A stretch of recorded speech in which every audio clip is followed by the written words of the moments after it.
এবার না তুই তো খুব জ্ঞানী, এমন একটা কবিতা ক যে কবিতার মধ্যে 64টা জেলার নাম আছে। ছন্দে সুরে বলছি আমি সকল জেলার নাম, তাল মেলাতে সবার আগে আসলো কুড়িগ্রাম। প্রধান জেলা ঢাকা থেকে একটুখানি দূর, এক জেলার নাম নরসিংদী, আরেকটা গাজীপুর।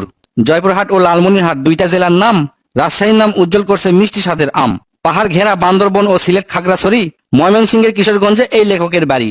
নেত্রকোনা সুনামগঞ্জে আছে ধানের মাঠ, সুন্দরবনের কাছে আছে খুলনা বাগের হাট। ভোলা এবং বরিশালে আছে অনেক নদী, পাবনায় আছে পাগলাগারদ, বগুড়ায় আছে দধি।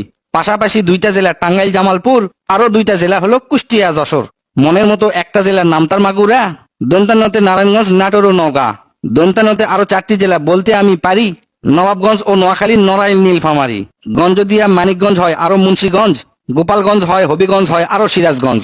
চাপাই নবাবগঞ্জ কিন্তু গঞ্জ দিয়া ভাই, এদের ছাড়া বাংলাদেশে আর কোনো গঞ্জ নাই।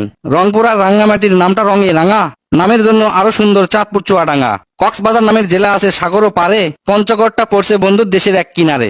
ফেনী জেলার নামটা মাত্র 2টা অক্ষর দিয়া, সবচেয়ে বেশি অক্ষর লাগে লিখতে ব্রাহ্মণবাড়িয়া।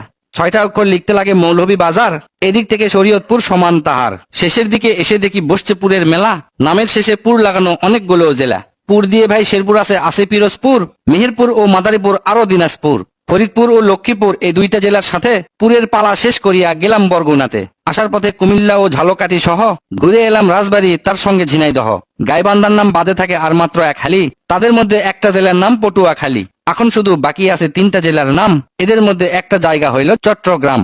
সাতক্ষীরায় আর ঠাকুরগাঁয়ে হইল এই কবিতার শেষ। এদের নিয়েই গড়া আমার সোনার বাংলাদেশ।